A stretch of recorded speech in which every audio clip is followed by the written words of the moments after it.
Halo Tribuners, kembali lagi di Sport Corner bersama saya Claudia Noventa yang pastinya nggak sendirian karena pekan ini saya ditemani oleh rekan saya. Niken.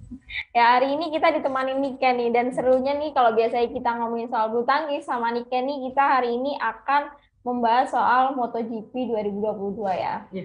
Karena emang MotoGP kali ini juga lagi panas-panasnya dan juga mereka saat ini sedang jeda musim panas ya Benar. selama 1 bulan. Dan terakhir nih MotoGP 2022 nih berlangsung di sirkuit Assen Belanda pada 26 Juni lalu dan juga akan kembali digelar pada 5 sampai 7 Agustus mendatang di Inggris ya. Kalau kemarin yang terakhir sampai saat ini masih dipimpin oleh Fabio Quartararo nih Yep. yang menjadi pemuncak klasemen meskipun pada pertandingan MotoGP Belanda kemarin hasilnya nggak kurang baik ya. Dia malah bikin blunder terus juga disusul oleh Alex Espargaro nih dengan kalau tadi Fabio Quartararo mengumpulkan poin 172 sedangkan Alex nih mengumpulkan 151 poin dan jaraknya memang cukup jauh ya kalau kalau saingannya dengan Fabio Quartararo nih meskipun dia sempat memberikan kejutan nih 4 kali beruntun finish waktu di MotoGP Portugal, Spanyol, Prancis dan Italia ya. Ya. Kalau dilihat sendiri gimana nih top 5-nya nih? Mungkin kita sebutin sedikit dulu nih. Tadi kan ada di posisi pertama Fabio, terus juga ada Alex Espargaro, terus juga ada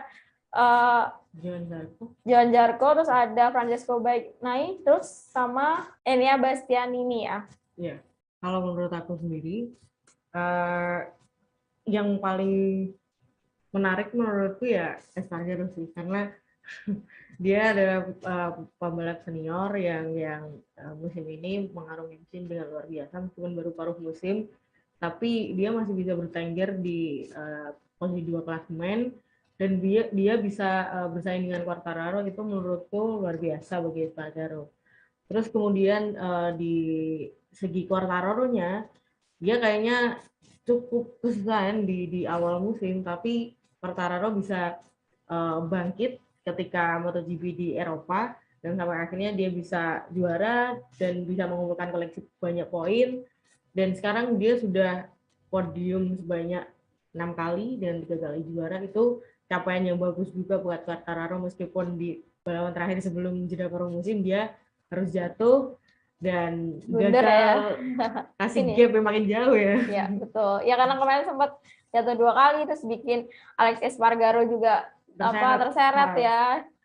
Dan itu juga membuatnya nanti mendapatkan penalti ya di saat MotoGP Inggris yaitu long lap penalti nih. Dia akan menjalani lap yang sedikit lebih lama kali ya. Kemudian di top 5 juga ada Johan Zarco yang sebenarnya menurut saya kayaknya ini diam-diam juga bergerak mematikan ya Johan Zarco ini. Karena kalau kita melihat paruh musim pertama, Johan Zarco ini belum pernah juara. Tapi dia udah mengantongi podium banyak 4 kali kalau tidak salah. Terus Johan Zarco itu juga cukup konsisten dalam mengumpulkan poin di tiap balapan, sehingga kayaknya itu yang mendorong dia supaya berada di posisi ketiga klasemen sementara. Konsisten ya berarti ya, walaupun nggak selalu di podium pertama, tapi dia selalu mencetak poin di setiap ini ya balapan ya. Betul. Kemudian ada Pecco Bagnaia. Pecco Bagnaia ini sebenarnya juga telat panas sih Mbak, karena sebelumnya itu di musim sebelumnya Pecco Bagnaia ini juga digadang-gadang jadi penantang gelar juara, tapi ternyata Quartararo yang bisa ngambil. Nah, di awal musim MotoGP 2022 ini Bagnaia justru sedikit telat. Di beberapa balapan pertama dia banyak jatuh, terus dia udah kehilangan banyak poin, tapi di akhir-akhir ini dia cukup menunjukkan tajinya dan sampai akhirnya dia bisa bersaing di top 5 bersama Quartararo juga. Kerap kali di posisi pertama kedua itu antara Bagnaia dengan Quartararo. Kalau bisa konsisten Bagnaia kayaknya bisa sih jadi penantang. Kemudian di Enea Bastianini ini hampir sama kayak Espargaro sebenarnya. Udah kasih kejutan sejak awal. Apalagi di putaran pertama di MotoGP Qatar, Bastianini berhasil jadi juara, terus sampai sekarang jeda paruh musim ini dia udah juara 3 kali. Gitu. Nah, kalau dari klasemen nih, banyak mungkin bukan nama baru di MotoGP, tapi nama-nama yang sebelumnya tidak dijagokan lah ya pada musim ini akhirnya muncul, kecuali Fabio Quartararo yang kemarin sempat jadi juara ya. Nah, dari 5 pembalap ini apakah ketidakhadirannya atau absennya Marc Marquez ini mempengaruhi klasemen nih untuk sementara ini? Sebenarnya enggak sih, karena kalau menurut saya, atau kalau kita lihat dari awal musim, Marquez pun masih kesulitan untuk bertarung sebagai podium, tapi sebenarnya sih cukup apa ya, meneror juga sih di top 5, tapi karena masih ada gangguan cedera segala macam, dia harus absen, dia harus melakukan operasi, sehingga kayaknya kalau menurutku Marquez ini absen, top 5 nggak ada pengaruhnya. Mereka tetap perform. Marquez pun juga dia belum tentu bisa bersaing dengan 5 tempat ini ya. Dengan 5 pembalap ini ya. Yeah. Kan Marc Marquez kan sampai saat ini belum bisa kembali setelah beberapa kali naik ke meja operasi. Belum ada jenjang ini kapan dia akan kembali, atau malah kabar pensiunnya nih yang sering juga dibahas nih, pensiun dini karena berulang kali. Iya, kalau menurut saya Marquez ini masih ada potensi untuk kembali ya, karena ambisinya untuk jadi juara lagi itu masih ada. Cuma ya kembali lagi ke kondisi, kita nggak tahu Marquez apakah masih bisa balapan dalam jangka waktu yang lama, kita nggak tahu. Tapi dia sangat berharap tentunya ingin kembali ke balapan lagi dan ingin bersaing lagi. Cuma untuk saat ini dia akan fokus ke penyembuhannya gitu. Ya, kita nantikan aja nih, untuk para supporter juga pastinya masih menantikan kehadirannya Marc Marquez ya, apalagi setelah cederanya itu didapatkan waktu di Indonesia, sayang banget juga waktu MotoGP di Indonesia Marc Marquez nggak bisa. Nah, setelah kita bahas soal 5 pembalap nih yang berada di puncak klasemen, kayak kurang lengkap kalau kita nggak bahas soal para rookie ya, yang juga debut, meskipun debut nih mereka menampilkan penampilan yang baik dan bahkan mengejutkan ya. Ada nama Fabio Di Gian, terus juga ada nama Marco Bezzecchi nih. Bahkan Marco Bezzecchi kemarin sempat meraih podium perdananya di MotoGP Belanda ya. Kalau si Fabio Di Gian juga sempat juga meraih posisi pada MotoGP Italia ya. Oke, kalau kita bicara soal rookie, sebenarnya sih Marco Bezzecchi emang punya potensi yang luar biasa. Murid Valentino Rossi itu sebelumnya udah pernah bersaing podium di MotoGP Italia. Tapi sayang di MotoGP Italia justru dia gagal bertarung untuk podium. Dia malah finish ke posisi kelima. Meski begitu, posisi kelima itu udah capaian yang paling bagus buat seorang rookie gitu.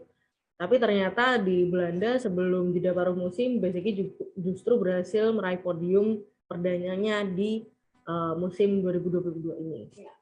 Nah, kalau dilihat dari klasemen nih, saat ini Marco Bezzecchi ini berada di posisi ke-14 dengan 55 poin ya. Sedangkan si Fabio Di Gian ini berada di posisi 20 dengan 18 poin. Yang satu udah bisa podium, yang satu meraih pole position. Yang pole position juga itu sulit ya didapatkan. Jadi itu memang untuk kedua yang baru debut pada musim ini juga cukup baik ya. Betul. Kalau sejauh ini siapa nih rookie yang paling baik nih kalau menurut Piken? Selain itu ada nggak sih, selain kedua nama itu? Ada, rookie itu masih ada selain Marco Bezzecchi sama Fabio Di Gia, itu masih ada Raul Fernandez, masih ada Remy Gardner sama Darien Binder. Cuma yang emang menonjol dari kelima rookie itu adalah Bezzecchi sama Di Gia. Memang pada dasarnya ya tadi Bezzecchi sudah mendapat podium, terus Di Gia secara mengejutkan juga dapat pole position. Cuma terlepas dari dua rookie itu, sebenarnya Remy Gardner dan Raul Fernandez itu pelan-pelan mencoba untuk membangun kepercayaan diri, mengambil poin segala macam. Itu kayaknya makin menarik kalau nanti dilihat pas paruh musim kedua. Gitu. Karena paruh musim masih Agustus nanti ya, dan juga para rookie itu bisa memenangkan ini ya, Rookie of the Year ya. Yang pastinya nanti akan dinantikan saat akhir musim ya. Dan cukup panasnya yang kita lihat nih di klasemen dari 5 pembalap tadi maupun para rookie nih, siapa nih yang terbesar untuk memenangkan juara nih di MotoGP Inggris nanti? Kalau kita lihat di musim lalu sih Fabio Quartararo ya. Lagi-lagi Iya, lagi-lagi ke Fabio Quartararo. Tapi setiap race-nya kalau kita lihat berapa balapan sebelumnya pasti ada kejutan. Dan itu tetap menarik nanti. Semuanya ada peluang. Mulai dari Fabio Quartararo sendiri yang mungkin bakalan bangkit setelah jatuh dari MotoGP Belanda, atau Espargaro yang menunjukkan konsistensinya, atau aksi heroik lagi kita nggak tahu, atau justru Pecco Bagnaia yang sekarang mulai merangkak naik lagi. Bisa jadi juga Enea Bastianini karena dia juga lagi mencari momentum nih gimana untuk bangkit lagi kayak awal-awal musim itu. Terus juga mungkin rookie bisa jadi menyabet podium ya. Iya. Masih kansnya sih terbuka lebar kalau menurut saya. Apalagi abis jeda pasti ada obrolan dengan tim, atau segala macem. Mungkin bakalan seru sih. Ya, karena emang jeda di paruh musim biasanya memang digunakan untuk evaluasi ya, untuk para pembalap sendiri dengan timnya ya. Dan kemudian kalau Fabio Quartararo unggul lagi sih, mungkin agak berat juga karena pada MotoGP Inggris kan dia mendapatkan long lap penalti ya, yang itu juga pastinya ya cukup mempengaruhi lah ya, karena sebagai hukuman gitu. Tapi kalau dia berhasil menangkan podium lagi ya mungkin cukup luar biasa ya. Tapi kalaupun Fabio kesulitan nih, harusnya para pembalap lainnya bisa apa ya, mencuri kesempatan itu ya. Apalagi si Alex Espargaro nih, poinnya nggak kalah jauh dari Fabio Quartararo ya. Betul. Ya, kalau lihat potensinya sih kayaknya Espargaro sih bisa ya harusnya. Ya. Apalagi lihat MotoGP Belanda kemarin, dia dari posisi 15 ke posisi keempat itu sangat luar biasa. Walaupun sempat kena bundernya Quartararo, dia nggak berhenti gitu. Betul. Dia tetap melanjutkan dan posisi keempat. Betul.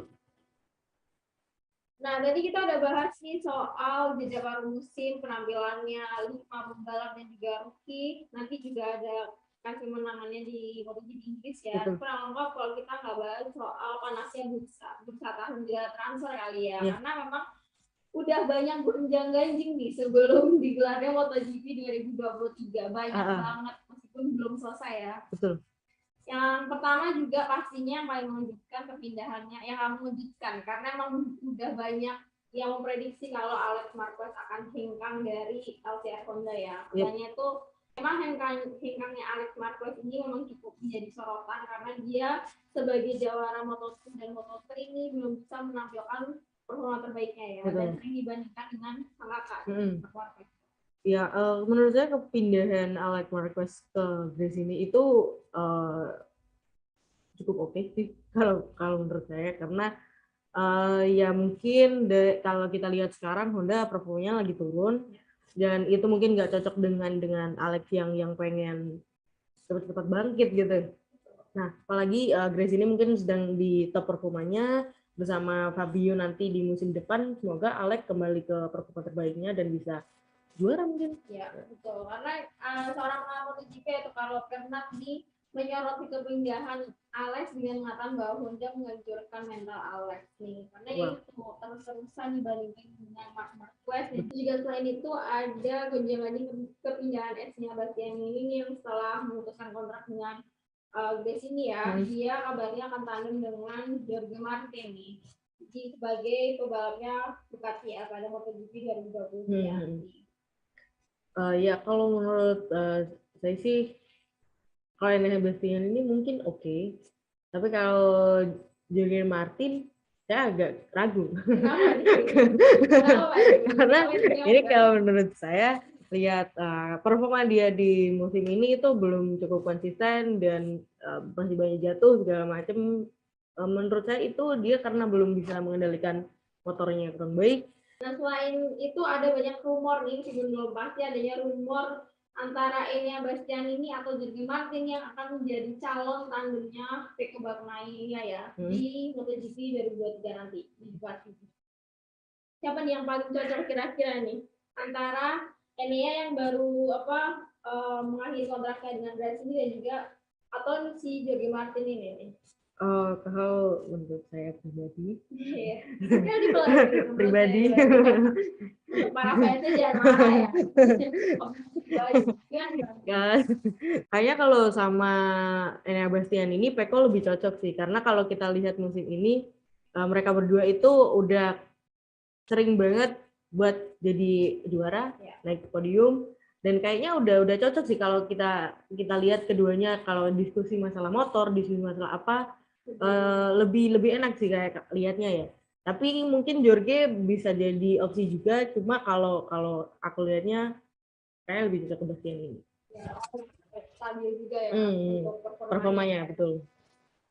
Nah, selain itu juga adanya rumor Joan Mir yang akan tandem dengan Marc Marquez nih. Gimana nih? Joan Mir nih, meskipun juga belum pasti juga ya, karena Oke. itu dari manajernya si Joan Mir yaitu Marco Sanchez yang belak-belakan mengungkapkan masa depan sang pembalap. Dan juga dia sempat membahas peluang untuk menjadi tanamnya Marc Marquez musim depan. Oke. Kalau John Mir sih sebenarnya banyak yang mengatakan kalau nggak cocok dengan sama Marquez. Karena mungkin ada cekcok berapa musim yang lalu waktu John Mir juara, Marquez sempat agak nyindir gitu lah di Twitternya. Jadi banyak orang yang merasa kalau John Mir dipasangin sama Marquez nggak cocok gitu loh. Tapi John Mir sendiri mengatakan kalau misalnya dia dipasangin sama Marquez ya siapa takut gitu. Betul. Ya mungkin juga keuntungannya dari timnya nih kalau bisa jadiin tandem mereka berdua kan mereka akan saling bersaing nih dalam satu tim ya. Itu menguntungkan. Betul sih. Karena nggak mau kalah. Gitu. Betul. Ya kita lihatlah John Mir mau berlabuh kemana nih. Sebenarnya sih kayaknya udah deket sih ke Honda, cuma kita nggak tahu keputusan John Mir. Ya kita tunggu aja. Iya betul, karena juga memang Honda memang katanya sih satunya tim yang kemungkinan besar akan dia tuju ya, tapi juga belum tahu karena dia juga belum menandatangani kontrak apapun dan juga jeda transfer juga masih terbuka. Jadi mungkin kan nanti ada rujukan, kita tahu kita lihat nanti ya. Nah kalau tadi kita udah bahas nih adanya pembalap yang sudah resmi bergabung untuk musim depan, adanya juga beberapa rumor. Nah ini juga ada pembalap yang belum tahu nih masa depannya kemana seperti Takashi Nakagami ini yang katanya sedang posisinya itu rawan tergusur setelah beberapa kali melakukan blunder dan juga belum mampu meraih podium karena hanya mampu mengoleksi 4 poin aja ya. Makanya itu dia meminta LCR Honda untuk menetapkan masa depannya. Dia masih berpanjang atau enggak. Nah, selain itu juga ada gonjang-ganjing setelah mobilnya Suzuki dari MotoGP ya. Nasib para leadernya juga saat ini belum jelas akan kemana ya. Ya, yang kalau kita bicara Nakagami dulu, sebenarnya sih emang performa Nakagami patut dipertanyakan ya. Cuma emang LCR belum memberikan kepastian terkait masa depannya Nakagami. Mungkin juga terkait dengan performa Honda yang juga menurun. Jadi Nakagami sendiri juga bingung nih. Ini gimana nih aku masa depan gitu. Nah, kalau kita beralih ke ridernya Suzuki, si John Mir itu dikabarkan bakalan merapat ke Honda, sedangkan Alex Rins itu namanya juga bakal merapat ke Honda. Jadi dua-duanya ke Honda nih, yang padahal Honda sendiri masih gonjang-ganjing ya soal masa depannya pembalapnya sendiri ataupun dia performa pembalap lain ya. Nah, kalau ngomongin soal MotoGP musim ini yang memang banyaknya kontroversi ini mendapatkan sindiran keras dari legenda Casey Stoner nih yang mengatakan bahwa motor-motor di MotoGP musim ini merupakan seperti motor pabrikan yang di-cloning aja karena kemampuannya tuh sama aja. Jadi itu membuat para pembalap tuh katanya nggak tahu nih pembalap mana yang bisa menonjol. Tapi malah itu membuat sebenarnya agak menarik karena kita nggak bisa tahu nih siapa yang akan jadi juara, siapa yang akan di belakang. Tapi kalau menurut Casey Stoner itu yang membuat MotoGP-nya nggak berkembang gitu.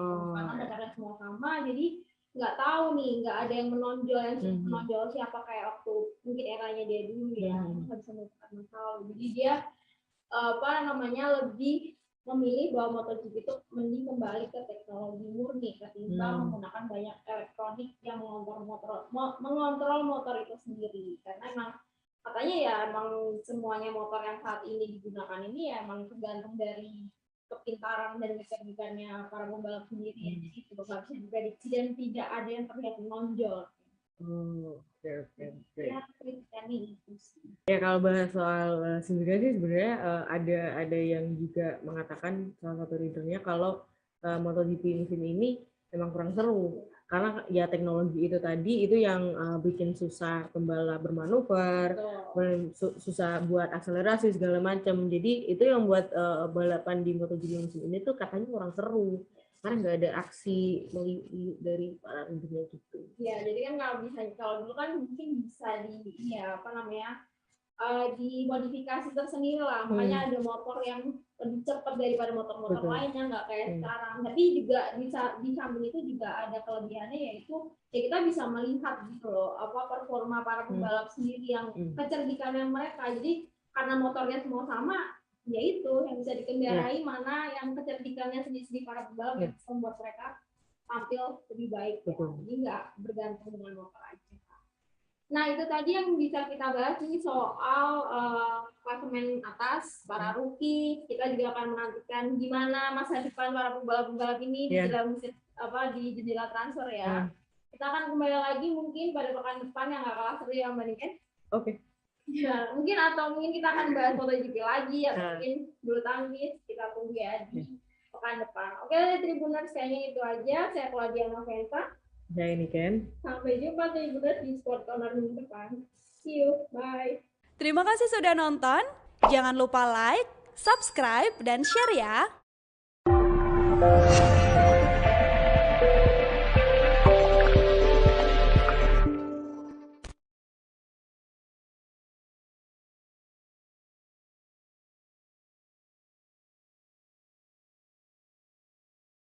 Temani Niken nih, dan serunya nih kalau biasanya kita ngomongin soal bulu tangkis sama Niken nih, kita hari ini akan membahas soal MotoGP 2022 ya. Karena emang MotoGP kali ini juga lagi panas-panasnya, dan juga mereka saat ini sedang jeda musim panas ya, selama 1 bulan. Dan terakhir nih MotoGP 2022 nih berlangsung di sirkuit Assen Belanda pada 26 Juni lalu, dan juga akan kembali digelar pada 5-7 Agustus mendatang di Inggris ya.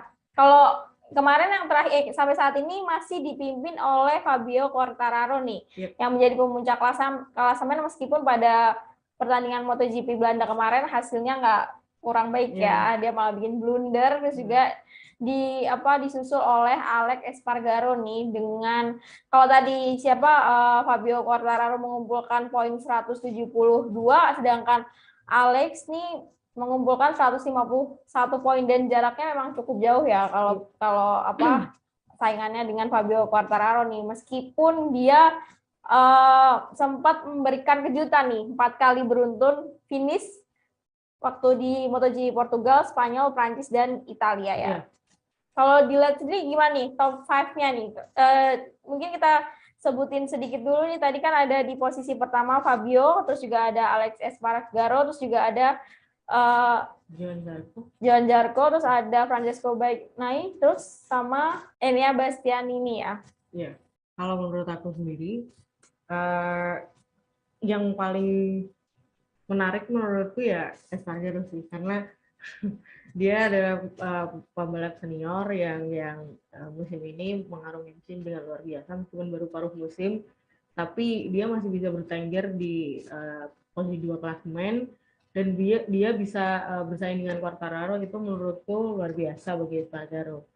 Terus kemudian di segi Quartararo-nya, dia kayaknya cukup kesusahan di awal musim, tapi Quartararo bisa bangkit ketika MotoGP di Eropa, dan sampai akhirnya dia bisa juara dan bisa mengumpulkan koleksi banyak poin, dan sekarang dia sudah podium sebanyak 6 kali dan 3 kali juara. Itu capaian yang bagus juga buat Quartararo, meskipun di balapan terakhir sebelum jeda paruh musim dia harus jatuh dan gagal kasih gap yang makin jauh ya. Iya, betul. Ya karena kemarin sempat jatuh 2 kali, terus bikin Alex Espargaro juga terseret ya.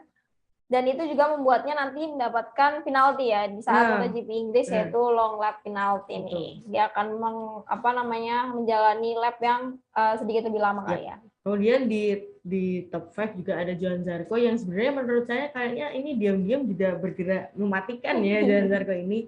Karena kalau kita melihat paruh musim pertama, Johan Zarco ini belum pernah juara.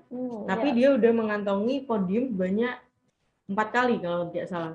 Terus Johan Zarco itu juga cukup konsisten dalam mengumpulkan poin di tiap balapan, sehingga kayaknya itu yang mendorong dia supaya berada di posisi ketiga klasemen sementara. Konsisten ya berarti ya, walaupun nggak selalu di podium pertama, tapi dia selalu mencetak poin di setiap balapan ya. Betul.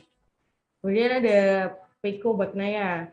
Pecco Bagnaia ini sebenarnya juga telat panas sih, Mbak, karena sebelumnya itu di musim sebelumnya Pecco Bagnaia ini juga digadang-gadang jadi penantang gelar juara, tapi ternyata Quartararo yang bisa ngambil. Nah, di awal musim MotoGP 2022 ini Bagnaia justru sedikit telat, di beberapa balapan pertama dia banyak jatuh, terus dia udah kehilangan banyak poin, tapi di akhir-akhir ini dia cukup menunjukkan tajinya dan sampai akhirnya dia bisa bersaing di top 5 bersama Quartararo juga. Kerap kali di posisi pertama, kedua itu antara Bagnaia dengan Quartararo. Kalau bisa konsisten, Bagnaia kayaknya bisa sih jadi penantang. Kemudian di Enea Bastian ini hampir sama kayak Espargaro sebenarnya. Udah kasih kejutan sejak awal.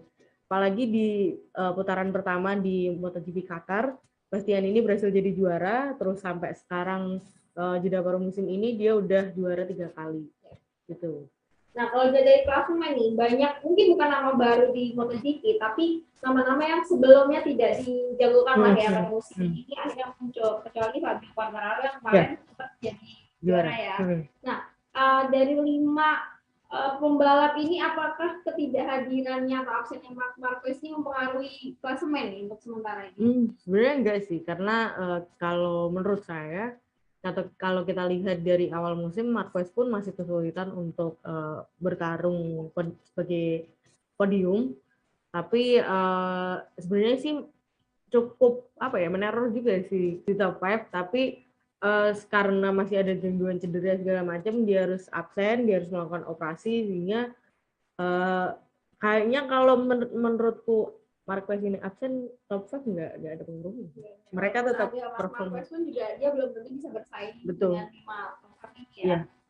Dengan 5 pembalap ini ya. Kan Marc Marquez kan sampai saat ini belum bisa kembali setelah beberapa kali naik ke meja operasi. Belum ada jenjang ini kapan dia akan kembali, atau malah kabar pensiunnya nih yang sering juga dibahas nih, pensiun dini karena berulang kali. Iya, kalau menurut saya Marquez ini masih ada potensi untuk kembali ya, karena ambisinya untuk jadi juara lagi itu masih ada. Cuma ya kembali lagi ke kondisi, kita nggak tahu Marquez apakah masih bisa balapan dalam jangka waktu yang lama, kita nggak tahu. Tapi dia sangat berharap tentunya ingin kembali ke balapan lagi dan ingin bersaing lagi. Cuma untuk saat ini dia akan fokus ke penyembuhannya gitu. Ya, kita nantikan aja nih, untuk para supporter juga pastinya masih menantikan kehadirannya Marc Marquez ya, apalagi setelah cederanya itu didapatkan waktu di Indonesia, sayang banget juga waktu MotoGP di Indonesia Marc Marquez nggak bisa itu. Nah, setelah kita bahas soal 5 pembalap yang berada di puncak klasemen, kayak kurang lengkap kalau kita nggak bahas soal para rookie ya, yang juga debut. Meskipun debut nih, mereka menampilkan penampilan yang baik dan bahkan mengejutkan ya. Ada nama Fabio Di Gian, terus juga ada nama Marco Bezzecchi nih. Bahkan Marco Bezzecchi kemarin sempat meraih podium perdananya di MotoGP Belanda ya. Kalau si Fabio Di Gian juga sempat juga meraih posisi pada MotoGP Italia ya. Oke, kalau kita bicara soal rookie, sebenarnya sih Marco Bezzecchi emang punya potensi yang luar biasa. Murid Valentino Rossi itu udah sebelumnya udah pernah bersaing podium di MotoGP Italia. Tapi sayang di MotoGP Italia justru dia gagal bertarung untuk podium. Dia malah finish ke posisi kelima. Meski begitu, posisi kelima itu udah capaian yang paling bagus buat seorang rookie gitu. Tapi ternyata di Belanda sebelum jeda paruh musim, Bezzecchi justru berhasil meraih podium perdananya di musim 2022 ini. Nah, kalau dilihat dari klasemen nih, saat ini Marco Bezzecchi berada di posisi ke-14 dengan 55 poin ya. Sedangkan si Fabio Di Gian ini berada di posisi 20 dengan 18 poin. Yang satu udah bisa podium, yang satu meraih pole position. Meskipun pole position juga itu sulit ya didapatkan. Jadi itu memang untuk kedua yang baru debut pada musim ini juga cukup baik ya. Betul. Kalau sejauh ini siapa nih rookie yang paling baik nih kalau menurut Niken? Selain itu ada nggak sih, selain kedua nama itu? Ada. Rookie itu masih ada selain Marco Bezzecchi sama Fabio Di Gia, itu masih ada Raul Fernandez, masih ada Remy Gardner sama Darien Binder. Cuma yang emang menonjol dari kelima rookie itu adalah Bezzecchi sama Di Gia. Memang pada dasarnya ya tadi Bezzecchi sudah mendapat podium, terus Di Gia secara mengejutkan juga dapat pole position. Cuma terlepas dari dua rookie itu, sebenarnya Remy Gardner dan Raul Fernandez itu pelan-pelan mencoba untuk membangun kepercayaan diri, mengambil poin segala macam. Itu kayaknya makin menarik kalau nanti dilihat pas paruh musim kedua. Gitu. Karena rookie masih Agustus nanti ya, dan juga para rookie itu bisa memenangkan ini ya, Rookie of the Year ya. dia. Yang pastinya nanti akan dinantikan saat akhir Ya, akhir musim ya. Dan cukup panasnya yang kita lihat nih di klasemen dari 5 pembalap tadi maupun para rookie nih, siapa nih yang terbesar untuk memenangkan juara nih di MotoGP Inggris nanti? Kalau kita lihat di musim lalu sih Fabio Quartararo ya. Lagi-lagi Iya, lagi-lagi ke Fabio Quartararo. Tapi setiap race-nya kalau kita lihat berapa balapan sebelumnya pasti ada kejutan. Ya. Dan itu tetap menarik nanti. Semuanya ada peluang. Mulai dari Fabio Quartararo sendiri yang mungkin bakalan bangkit setelah jatuh dari MotoGP Belanda, atau Espargaro yang menunjukkan konsistensinya, atau aksi heroik lagi kita nggak tahu, atau justru Pecco Bagnaia yang sekarang mulai merangkak naik lagi. Bisa jadi juga Enea Bastianini karena dia juga lagi mencari momentum nih gimana untuk bangkit lagi kayak awal-awal musim itu. Terus juga mungkin rookie bisa jadi menyabet podium ya. Iya. Masih kansnya sih terbuka lebar kalau menurut saya. Apalagi abis jeda pasti ada obrolan dengan tim, atau segala macem, mungkin bakalan seru sih.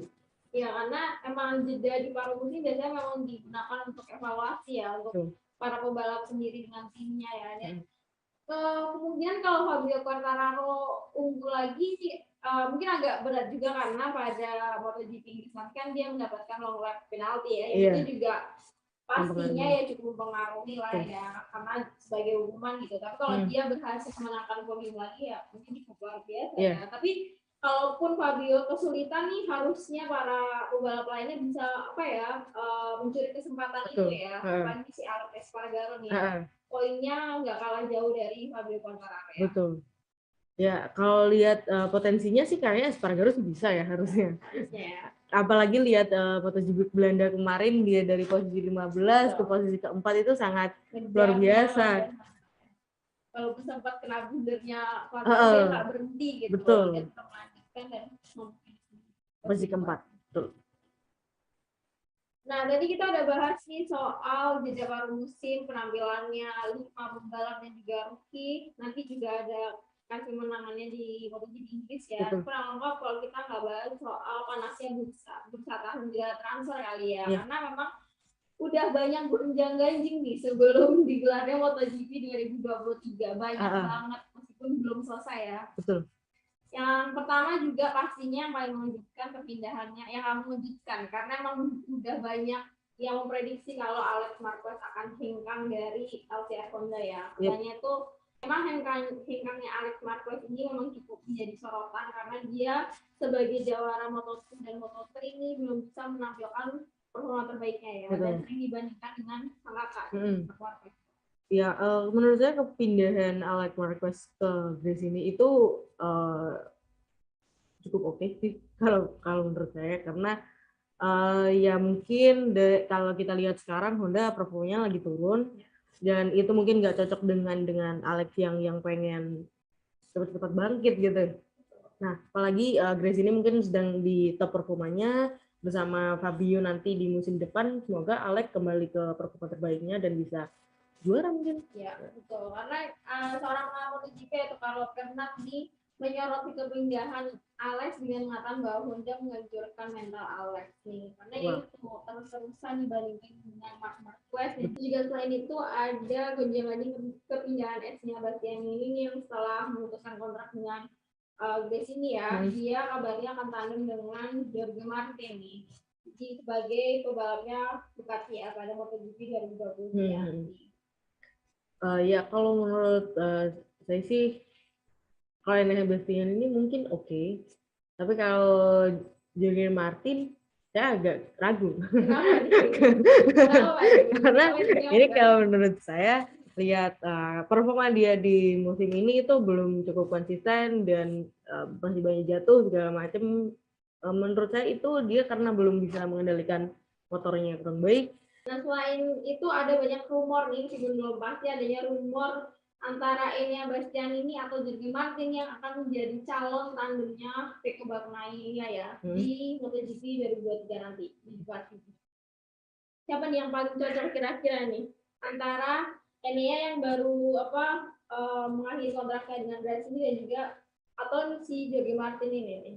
Kalau menurut saya pribadi, Iya. Tapi di belakang menurut pribadi, saya berarti. Untuk para fansnya jangan marah ya. kan, kayaknya kalau sama Enea Bastian ini Peko lebih cocok sih, karena kalau kita lihat musim ini mereka berdua itu udah sering banget buat jadi juara, Ya. naik ke podium, dan kayaknya udah cocok sih kalau kita lihat keduanya kalau diskusi masalah motor, diskusi masalah apa, lebih enak sih kayak lihatnya ya. Tapi mungkin Jorge bisa jadi opsi juga, cuma kalau aku lihatnya kayak lebih cocok ke Bastian ini. Ya, stabil juga ya untuk Performanya betul. Nah, selain itu juga adanya rumor Joan Mir yang akan tandem dengan Marc Marquez nih. Gimana nih? Joan Mir nih, meskipun juga belum pasti juga ya, karena itu dari manajernya si Joan Mir yaitu Marco Sanchez yang belak-belakan mengungkapkan masa depan sang pembalap. Dan juga dia sempat membahas peluang untuk menjadi tandemnya Marc Marquez musim depan. Kalau Joan Mir sih sebenarnya banyak yang mengatakan kalau nggak cocok tandem sama Marquez.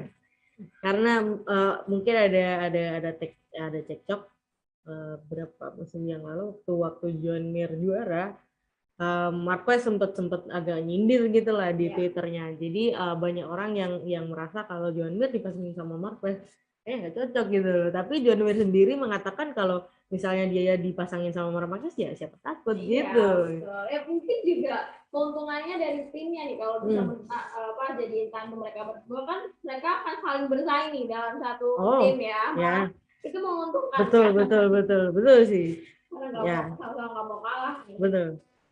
Ya kita lihatlah Joan Mir mau berlabuh kemana nih. Sebenarnya sih kayaknya udah deket sih ke Honda, cuma kita nggak tahu keputusan Joan Mir. Ya kita tunggu aja. Iya betul, karena juga memang Honda memang katanya sih satunya tim yang kemungkinan besar akan dia tuju ya, tapi juga belum tahu karena dia juga belum menandatangani kontrak apapun dan juga jeda transfer juga masih terbuka. Jadi mungkin kan nanti ada rujukan, kita tahu kita lihat nanti ya. Nah kalau tadi kita udah bahas nih adanya pembalap yang sudah resmi bergabung untuk musim depan, adanya juga beberapa rumor. Nah ini juga ada pembalap yang belum tahu nih masa depannya kemana seperti Takashi Nakagami ini yang katanya sedang posisinya itu rawan tergusur setelah beberapa kali melakukan blunder dan juga belum mampu meraih podium karena hanya mampu mengoleksi 4 poin aja ya. Makanya itu dia meminta LCR Honda untuk menetapkan masa depannya. Dia masih diperpanjang atau enggak. Nah, selain itu juga ada gonjang-ganjing setelah munculnya Suzuki dari MotoGP ya. Nasib para leadernya juga saat ini belum jelas akan kemana ya. Ya, yang kalau kita bicara Nakagami dulu, sebenarnya sih emang performa Nakagami patut dipertanyakan ya. Cuma emang LCR belum memberikan kepastian terkait masa depannya Nakagami. Mungkin juga terkait dengan performa Honda yang juga menurun. Jadi Nakagami sendiri juga bingung nih. Ini gimana nih aku masa depan gitu. Nah, kalau kita beralih ke ridernya Suzuki, si Joan Mir itu dikabarkan bakalan merapat ke Honda, sedangkan Alex Rins itu namanya juga bakal merapat ke Honda. Jadi dua-duanya ke Honda nih, yang padahal Honda sendiri masih gonjang-ganjing ya soal masa depannya pembalapnya sendiri ataupun dia performa pembalap lain ya.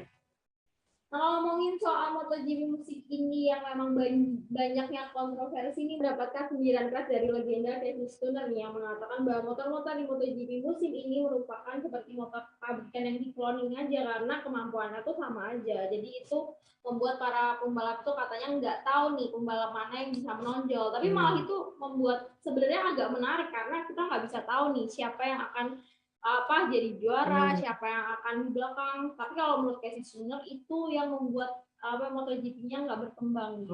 Karena motornya semua sama, jadi nggak tahu nih, nggak ada yang menonjol siapa kayak waktu mungkin eranya dia dulu ya, nggak bisa melupakan masalah. Jadi dia lebih memilih bahwa MotoGP itu mending kembali ke teknologi murni ketimbang menggunakan banyak elektronik yang mengontrol motor itu sendiri. Karena emang katanya ya emang semuanya motor yang saat ini digunakan ini ya emang tergantung dari kepintaran dan kecerdikannya para pembalap sendiri. Jadi itu nggak bisa diprediksi dan tidak ada yang terlihat menonjol. Oh, oke oke oke. Ya, kriteria itu sih. Ya kalau bahas soal sendirian sih sebenarnya ada yang juga mengatakan salah satu reasonnya kalau MotoGP musim ini memang kurang seru karena ya teknologi itu tadi itu yang bikin susah pembalap bermanuver, susah buat akselerasi segala macam. Jadi itu yang buat balapan di MotoGP musim ini tuh katanya kurang seru karena nggak ada aksi dari para ridernya gitu. Ya, jadi kan kalau dulu kan mungkin bisa di ya apa namanya dimodifikasi tersendiri lah, makanya ada motor yang lebih cepat daripada motor-motor lainnya, nggak kayak sekarang. Tapi juga di samping itu juga ada kelebihannya, yaitu ya kita bisa melihat gitu loh apa performa para pembalap sendiri yang kecerdikannya mereka. Jadi karena motornya semua sama, ya itu yang bisa dikendarai mana yang kecerdikannya sendiri para pembalap yang bisa membuat mereka tampil lebih baik. Jadi nggak bergantung dengan motor aja. Nah, itu tadi yang bisa kita bahas nih soal klasemen atas, para rookie. Kita juga akan menantikan gimana masa depan para pembalap-pembalap ini di dalam di jendela transfer ya. Kita akan kembali lagi mungkin pada pekan depan yang nggak kalah seru ya Mbak Niken. Oke. Ya, mungkin kita akan bahas MotoGP lagi atau mungkin bulu tangkis. Kita tunggu ya di pekan depan. Oke, Tribuners, kayaknya itu aja. Saya Claudia Noventa. Saya Niken. Sampai jumpa di Sport Corner minggu depan. See you, bye. Terima kasih sudah nonton. Jangan lupa like, subscribe, dan share ya.